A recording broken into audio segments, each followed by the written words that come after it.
అందరికీ నమస్తే అండి.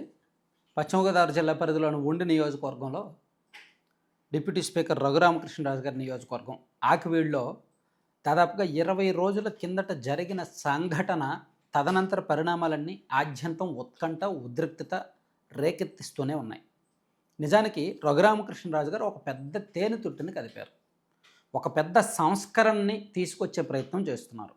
ఒక పెద్ద వాదనను ఆయనే స్వయంగా వినిపిస్తున్నారు. సో ఇది చాలామంది మనోభావాలను దెబ్బతీసినప్పటికీ ఒక బలమైన హిందూవాదిగా, ఒక నిజమైన భక్తుడిగా అండ్ ఆ ప్రాంత ప్రజాప్రతినిధిగా తాను చేయాల్సిన అవసరాన్ని చాలా గుచ్చి గుచ్చి మరి ఆయన చాలా స్ట్రాంగ్గా ఉన్నారనమాట. సో ఇది రిస్క్, ఆయనకు రాజకీయంగా రిస్కే.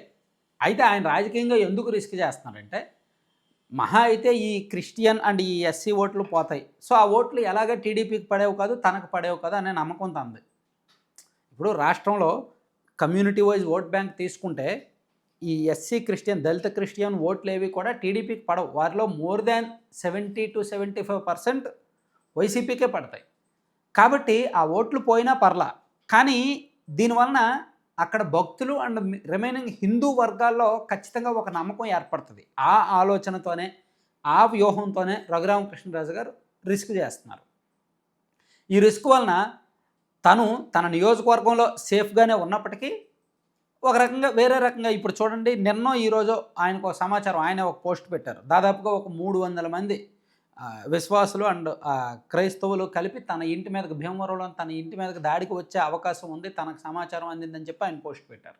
అంటే రాష్ట్ర వ్యాప్తంగా క్రిస్టియన్ గ్రూపుల్లో ఆయనకు వ్యతిరేకంగా విపరీతమైన చర్చ జరుగుతోంది. దీనికి తెర వెనుక వైసీపీ వాళ్ళు ఉసిగొలుపుతున్నారు. తెర వెనుక వైసీపీ పాత్ర పోషిస్తోందన్నమాట. సో ఇది ఇప్పటి వరకు మన రాష్ట్రంలో మతపరమైన రాజకీయ సంఘర్షణలు లేవు, రాజకీయ ఘర్షణలు లేవు, మతపరమైన ఘర్షణలు అయితే లేవు. సో కులాల మధ్య విభేదాలు వచ్చి కులపరమైన అంశాలు ఉన్నాయేమో, ప్రాంతీయ అయిన అంశాలు ఉన్నాయేమో, కానీ మతపరంగా మన రాష్ట్రంలో ఏదో హైదరాబాద్లో అప్పుడప్పుడు జరుగుతుంటాయి తప్ప మన రాష్ట్రంలో పర్టికులర్గా గోదావరి జిల్లాలో అసలే లేవు. కానీ ఇది ఫస్ట్ టైం, ఈ ఇన్సిడెంట్ ఫస్ట్ టైం అన్న చాలా పెద్ద ఇన్సిడెంట్గా మారుతుందన్నమాట. సో మార్చి 26వ తేదీన అక్కడ ఆయన ఆలయానికి వెళ్ళారు. ఆలయం శిథిలావస్థకు వెళ్ళింది. దాంతో అక్కడ ఆయన ఆలయానికి వెళ్ళి వచ్చేసిన తర్వాత అక్కడ క్రైస్తవులు కొంతమంది అక్కడ భక్తుల మీద దాడి చేశారు. ఆ దాడిలో 12 మందికి పైగా గాయపడ్డారు. దాడి చేసిన వారిని పోలీసులు గుర్తించి ఇమీడియట్గా ఎఫ్ఐఆర్ నమోదు చేసి కొంతమందిని అరెస్ట్ చేశారు. ఆ తర్వాత తదనంతర పరిణామాల నేపథ్యంలో అక్కడ ఉన్నది రామాలయమే అని దానికి ఒక ఆధారం కూడా రఘురామకృష్ణరాజు గారు చూపించారు. 1993లో వచ్చిన కరెంటు బిల్లు, ఎలక్ట్రిసిటీ డిపార్ట్మెంట్ నుంచి వచ్చిన కరెంటు బిల్లు, ఆ బిల్లులో చాలా క్లియర్గా రామాలయం అని ఉన్న పేరును కూడా ఆయన ఆ మధ్య ప్రూఫ్ కూడా బయటపెట్టారు. సో ఇది ఆధారం, ఇక్కడ రామాలయమే ఉండేది మొదటి నుంచి. సో మేము ఇక్కడ రామాలయం నిర్మిస్తాము, అది కూడా భక్తుల విరాళాలతోనే మేము కడతాము అని చెప్పి అంచనాలు వేసి దాదాపుగా 80 లక్షలు అవుద్దని లెక్కేసి దాని నిర్మాణానికి పూనుకున్న సమయంలో హైకోర్టు ఆక్షేపించింది. అసలు ఇటువంటి సున్నితమైన అంశాల్లో కల్పించుకోవద్దు అండ్ అనుమతులు లేకుండా ఎటువంటి నిర్మాణాలు చేపట్టవద్దని చెప్పింది. దాంతో రఘురామకృష్ణరాజు గారు స్వయంగా హైకోర్టులో వాదనలు వినిపించి, సో ఇది అనుమతులు ఉన్నాయి, అనుమతులు తీసుకున్నాము అండ్ అక్కడ భక్తుల విరాళాలతోనే నిర్మాణం జరుగుతుంది అని చెప్పి ఆయన వాదనలు వినిపించారు. అయితే హైకోర్టు ఏం చెప్పిందంటే ఎన్ఓసి తీసుకోండి అని చెప్పిందనమాట. సో దీంతో ఇక్కడ ప్రస్తుతానికి జిల్లా కలెక్టర్ ఎన్ఓసి తప్పనిసరి, అలాగే ప్రభుత్వం అండర్టేకింగ్ ఇవ్వాలని కూడా కోర్టు ఆదేశించింది. సో రఘురామకృష్ణరాజు గారి వాదనలు కూడా కోర్టు పరిగణలోకి తీసుకుంది. సో మొత్తానికి ఇట్లా అటు ఇటు అంటే రఘురామకృష్ణరాజు గారు ఎక్కడ చిన్న అవకాశం కూడా వదలట్లా. అక్కడ ఆలయం నిర్మించి తీరాల్సిందే అని ఆయన పట్టుబట్టారు.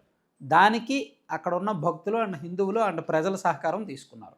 దాన్ని క్రిస్టియన్ అండ్ దళిత సంఘాలు దళిత క్రిస్టియన్లు కావచ్చు తీవ్రంగా వ్యతిరేకిస్తున్నారు. సో వీళ్ళు గ్రూపుల్లో, సోషల్ మీడియా గ్రూపుల్లో విపరీతంగా రఘురామకృష్ణరాజు గారికి వ్యతిరేకంగా ఖచ్చితంగా ఏదో ఒకటి చేయాలి, ఎలాగైనా అడ్డుకోవాలి అనే ఆలోచనలో కూడా ఉన్నారనమాట. సో దాని మీద డిస్కషన్స్ అయితే జరుగుతున్నాయి. ఎప్పుడైనా ఏదైనా జరగవచ్చు.